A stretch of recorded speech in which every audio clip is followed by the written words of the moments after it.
Trent Lott's resignation became effective at 11:30 p.m. on December 18, 2007. On January 7, 2008, it was announced that Trent Lott and former Senator John Breaux, Louisiana, Democrat, had opened their lobbying firm about a block from the White House. The ruling class takes care of its own. The ruling class also does not work. The ruling class is involved in nonprofits. The ruling class seeks their wealth from government. And more and more and more people. There's a story today in the Washington, I forget where it is, it's in the stack. While the rest of the country in the summer of recovery is hurting, Washington is expanding. Washington's doing great. The people who live and work in the ruling class in Washington are prospering because government is prospering. Government is prospering because government is raiding the private sector. Government's raiding the country class. The way this piece starts out, as over-leveraged investment houses began to fall in September 2008, the leaders of the Republican and Democrat parties, of major corporations, and opinion leaders, stretching from National Review and the Wall Street Journal on the right to the Nation magazine on the left, all agreed that spending some $700 billion to buy toxic assets was the only alternative to the U.S. economy's systemic collapse. They all agreed. You and I did not. You and I fought this bailout. Remember, they told us 24 hours. If we don't do this, the country collapses, the economy collapses.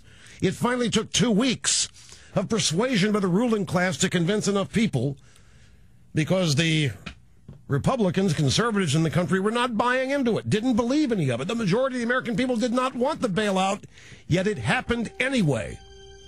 And look what it got us. After the election in 2008, most Republican office holders argued against the TARP program, against the subsequent bailouts of the auto industry, against the several stimulus bills and further summary expansions of government power to benefit clients of government at the expense of ordinary citizens. The American people had every reason to believe that many Republican politicians were doing so simply by logic of partisan opposition. After all, Republicans had been happy enough to approve of similar things under Republican administrations. Moreover, 2009-2010 establishment Republicans sought only to modify the government's agenda while showing eagerness to join the Democrats in new grand schemes if only they were allowed to. Well, this resonated with me because I plaintively say, why do you continue, you Republicans, why do you continue to accept their premise on everything and then deal with it on the margins? Why do we accept the premise that there must be a health care overhaul? Why do we accept the premise that there must be a stimulus package? Why do they set the agenda? This piece is partially the answer. They're all part of the ruling class. The Republicans want to be even more accepted in the ruling class. They want to be even more powerful. They want to be considered part of it. They want to be in the clique. And as such, they do not wish to make any waves. Senator Orrin Hatch continued dreaming of being Ted Kennedy, while Lindsey Graham set aside what is true or false about global warming for the sake of getting on the right side of history. No prominent Republican challenged the ruling class's continued claim of superior insight, nor its denigration of the American people as irritable children who must learn their place.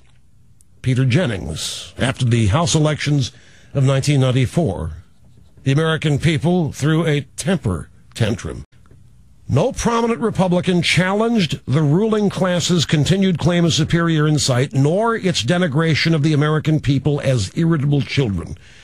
The Republican Party did not disparage the ruling class because most of its officials are, or would like to be, part of it. Never has there been so little diversity within America's upper crust.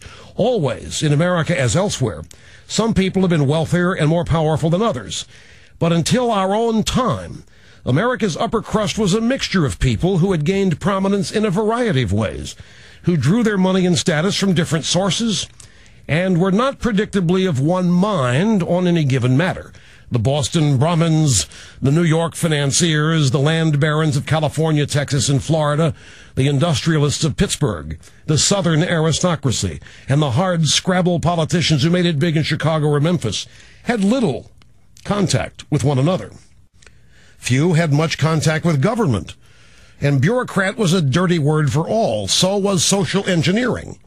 Nor had the schools and universities that formed yesterday's upper crust imposed a single orthodoxy about the origins of man, about American history, and about how America should be governed. But all that has now changed. Today's ruling class from Boston to San Diego was formed by an educational system that exposed them to the same ideas, gave them remarkably uniform guidance, as well as uniform tastes and habits. These amount to a social canon of judgments about good and evil, complete with secular sacred history, sins against minorities and the environment. You must believe in this, or you cannot be in the ruling class. Using the right words and avoiding the wrong ones when referring to such matters, speaking the in language, serves as a badge of identity. Regardless of what business or profession they are in, their road up included government channels and government money, because as government has grown, its boundary with the rest of American life has become indistinct.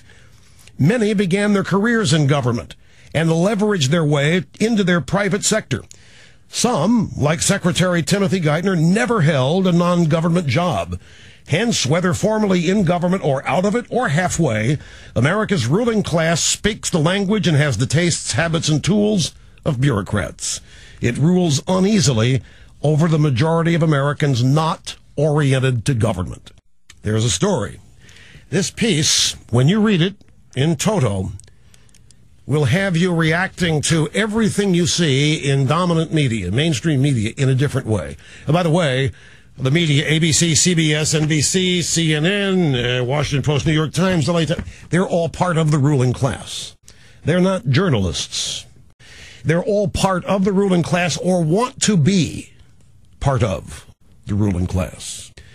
So Jim Vandehei and Zachary Abrahamson on yesterday, Abrahamson, in Politico, reality gap, U.S. struggles, D.C. booms. The massive expansion of government under President Obama has basically guaranteed a robust job market for policy professionals, regulators, and contractors for years to come. The housing market, boosted by the large number of high-income earners in the area, many working in politics and government, is easily outpacing the markets in most of the country. This is in Washington. And there are few signs of economic distress in hotels, restaurants, or stores in the Washington area. As a result, there is a yawning gap between the American people and Washington's powerful when it comes to their economic reality and their economic perceptions. A new political poll conducted by market research and consulting firm Penn Schoen underscores the big divide. Roughly 45% of elites said the country and the economy are headed in the right direction. Only 25% of the general population said they felt that way.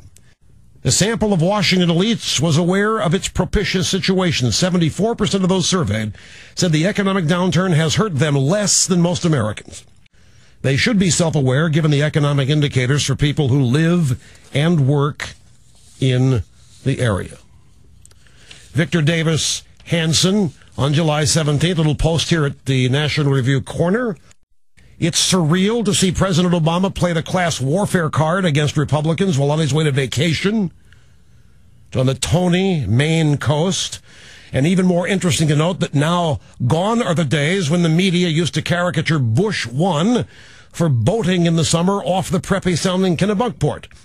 The truth is that the real big money and the lifestyles that go with it are now firmly liberal Democrat. One can use an entire array of evidence. The preponderance of Wall Street money that went to Obama over McCain, the liberal voting patterns of the high-income blue state congressional districts, or the ease by which an eco-populist like Al Gore buys estates and creates corporations, or the rarefied tastes of men of the people like John Edwards of Two Nations fame, or John Kerry of multiple estate residences. The point is that Barack Obama's them rhetoric against those who supposedly make tons of money and won't pay enough in taxes to fund the Obama technocratic class's redistribution schemes seems almost fossilized.